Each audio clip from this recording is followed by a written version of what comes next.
Hello friends, मी ज्योती आजच्या व्हिडिओमध्ये आपलं स्वागत करते। तर फ्रेंड्स, तुम्ही बघू शकता आता वरती आले मी आणि हा आमचा शौर्य आणि हा बघा जो झेंडा लावला होता ना हे सारं के 22 तारखेला तो अजून पण तिथेच आहे। तर मला तुमच्याबरोबर एक म्हणजे गोष्ट शेअर करायची होती, ती मी आता तुमच्याबरोबर शेअर करते। त्याच्या अगोदर इथं खूप ऊन येते, म्हणजे डोळ्यावर त्याचा उजेड माझ्या येतो, त्याच्यामुळे डोळे व्यवस्थित उघडत नाहीये आणि इकडे शीता पण खेळते। म्हणजे लहान जी मुलं आहेत ती वरती खेळायला येतात। दुपारचा वेळ आहे तर खूप म्हणजे ऊन आहे अजून, तरी पण आम्ही वरती आलोय बसायला। तर मी तुमच्याबरोबर शेअर करणार आहे गुरुवारची एक गोष्ट।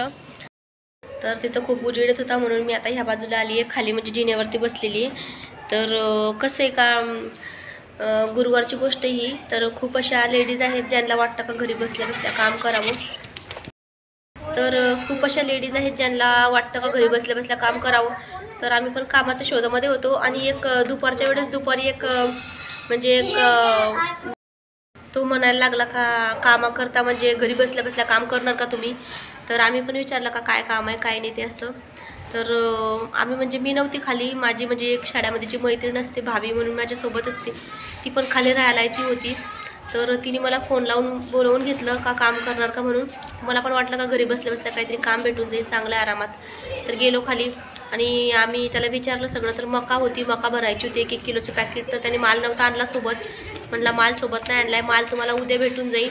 तर आज तुम्हाला एक फॉर्म भरावा लागेल आणि त्या फॉर्मचे प्रत्येकीचे एका फॉर्मचे प्रत्येकीचे 50 रुपये लागतील। तर आम्ही विचार केला 50 रुपये काही जास्त मोठी रक्कम नाही आहे, जर काम भेटलं तर चांगलीच गोष्ट आहे, म्हणून आम्ही पण फॉर्म भरले आणि प्रत्येकीने 50-50 रुपये असे दिले।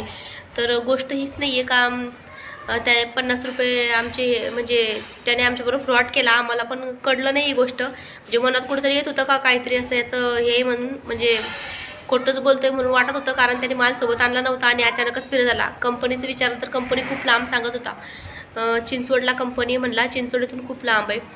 तर आम्ही त्याला विचारपूस चांगली केली आणि फोन नंबर वगैरे पण त्याचा घेतला। पण दुसऱ्या दिवशी मालाची वाट बघत बसलो तर काही माल काही आला नाही दुसऱ्या दिवशी, म्हणजे तो आम्हाला फसवूनच गेला। आणि नुसते आमचेच नव्हते, आम्ही 4-5 लेडीज होते इथचे, त्यांचेच 50-50 रुपये नाही, तर त्याच्याकडे एवढे मोठे फॉर्म भरलेले होते। बऱ्याच महिला होत्या, लेडीज होत्या, ज्यांनी फॉर्म भरले होते ऑलरेडी, त्यांच्याकडे त्यांनी 50-50 रुपये गंडवले होते आणि खूप असे पैसे त्यांनी त्या दिवशी कमवले। आणि दुसऱ्या दिवशी फोन लावला का माल अजून कसा नेला, तर म्हणते का आलो आम्ही रस्त्यात आहो 11:30च्या दरम्यान। आणि नंतर त्याने आमच्या सगळ्यांचे नंबर ब्लॅकलिस्टमध्ये टाकले। तर बिझी येत होता, लागतच नव्हता फोन। नंतर नेटवर्क कवरेज क्षेत्राच्या बाहेर यायला लागला, वाटतं त्याने सिम चेंज केलं। तर असे खूप लोक असे फिरत असतात। तर मी याच्याकरता हा व्हिडिओ बनवते का बरेच असे लोक महिला आहेत त्यांना वाटतं घरी बसून काहीतरी काम करावं। तर पैसे भरून कुठलंही काम करू नका आणि घरी बसल्या बसल्या काम जर तुम्हाला करायचं तर डायरेक्ट कंपनीत जाऊन जे जॉब वगैरे भेटतात ते करायला परवडतात। थोडा पैसा कमी भेटतो पण आपल्या कष्टाचे पैसे आपल्याला भेटतात। पण आता आमचे जे 50 रुपये गेले त्याचं आम्हाला मनाला वाटलं नाही, पण जी त्यांनी फसवणूक केली ना तसे भरपूर लोक फिरत असतात, म्हणून मी हा व्हिडिओ बनवलेला आहे तुमच्या म्हणजे तुम्हाला पण माहिती पडायला पाहिजे का असे पण लोक आहेत। म्हणजे तसं तर आपल्याला माहिती की भरपूर असं फ्रॉड चालू असतो, पण आमची चुकी होती की आम्ही त्याच्यावर विश्वास केला। तर आता याच्यानंतर आम्ही कोणावरही असा विश्वास करणार नाही आणि याच्यासाठी हा व्हिडिओ बनवला का बऱ्याच लोकांना या गोष्टीची माहिती व्हायला पाहिजे का कसे कसे लोक आहेत दुनियात म्हणून। तर जर का तुम्हाला माझा हा व्हिडिओ आवडला तर व्हिडिओला लाईक करा, चॅनलला सबस्क्राईब नसेल केलं तर सबस्क्राईब करा, जास्तीत जास्त शेअर करा। चला तर मग भेटूया अशाच एक छानसे व्हिडिओ।